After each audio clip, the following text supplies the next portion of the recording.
Shocking. Coco Gauff reveals struggle behind her success, what no one expected. For years, the world had watched Coco Gauff rise, from a fearless 15-year-old who stunned legends to a Grand Slam champion adored across continents. Her matches were electric, her smile radiant, her composure beyond her age. To fans, she was unstoppable, a young queen of tennis who seemed made of fire and faith. But on one cold evening, after a match that she should have won easily, something unusual happened. She walked into the press room, not with her trademark glow, but with an expression that carried weight. Heavy, quiet, and trembling around the edges. Cameras flashed wildly. The room sensed it immediately. Something was different. Something was wrong. Coco drew a slow breath, held the microphone, and then said softly, "I think it's time I tell you what's really been happening behind all the success. What no one expected. What I've been hiding for years." The room fell silent. The pressure no one saw. Everyone knew Coco Gauff as a prodigy. Everyone knew she trained relentlessly, traveled endlessly, and performed at levels most adults could only dream of. But what the world didn't know, and what Coco had carried alone, was a growing shadow behind the brightness of her victories. "There are days," she continued, "when I win a match, but I don't feel like celebrating. I go back to the hotel and sit on the bed and wonder if it was enough, if I am enough." For a moment, her voice broke. "I've smiled through exhaustion. I've fought through pain. I've carried expectations that felt heavier than any trophy I've ever lifted." Her hand shook slightly, but she didn't stop. "People see the highlights," she whispered. "They never see the nights when I cry because I don't know how to keep going." The journalist stared, stunned. This was not the polished athlete giving rehearsed lines. This was Coco, unfiltered, vulnerable, human, the family that held her together. Behind her success were her parents, Corey and Candy, two pillars who protected her dream long before the world knew her name. Yet even they, Coco revealed, didn't always see the full storm inside her. "My parents sacrificed everything for me," she said. "They gave me every opportunity. And sometimes I felt guilty when I struggled mentally. I'd think, they've done so much, why am I still overwhelmed?" Growing up, her father woke up before dawn to run drills with her. Her mother stayed up late educating her, nurturing her, reminding her she was more than a tennis player. They taught her strength, but Coco confessed that she didn't always feel strong. "My mom always told me, 'Baby, you can talk to me about anything.' But I didn't want to worry her. I didn't want them to think their daughter was breaking." A tear rolled down her cheek, and she didn't wipe it away. The online world that cut deeper than any loss. As her fame rose, so did the scrutiny. People admired her talent but critiqued everything else. Her playing style, her personality, her age, her expression, her outfits, her laugh. Every success brought both love and cruelty from millions of strangers. "Do you know what it feels like," she asked quietly, "to wake up after the biggest win of your career and find thousands of messages telling you you're overrated? That you don't deserve it?" She swallowed hard.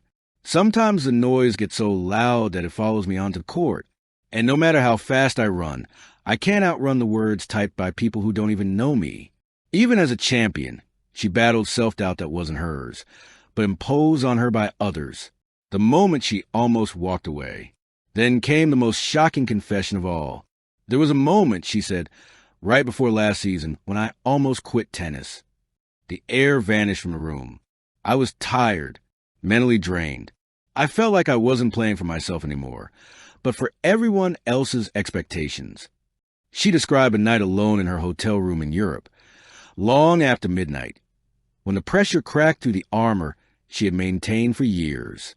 The silent walls, the loneliness of constant travel, the physical fatigue, and the emotional weight combined into one overwhelming thought. What if I stop?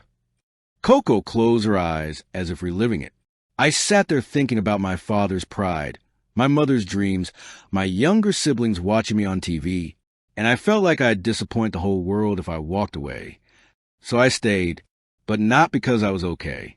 I stayed because I didn't know how to leave. The room remained frozen, absorbing the revelation. This was the story no one expected, the struggle no one imagined, the burden hidden behind her victories, the breaking point. Her breakdown didn't happen on the court. It didn't happen after a devastating loss. It happened during a warm-up in practice. One day I tried to serve, she said, and my hand wouldn't stop shaking. My coach asked if I was nervous. I told him I was fine, but I wasn't. The ball kept slipping. Her vision blurred. Her heart raced too fast. She felt herself spiraling. I realized then this wasn't just stress. It was something deeper, something I couldn't keep ignoring. For the first time, Coco sought help not as an athlete, but as a young woman fighting to breathe under the spotlight.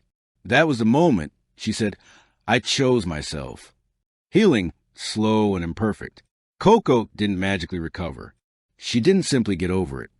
Healing wasn't a straight line. It was a journey full of small victories and setbacks. I learned to say no, she revealed. No to overwhelming schedules. No to toxic pressure. No to pretending I'm okay when I'm not. She began talking openly with her family again. She embraced therapy. She leaned on her friends. She learned to separate Coco the tennis player from Coco the human being. My mom told me something I'll never forget, she said softly. She said, "Baby, you don't need to be strong all the time.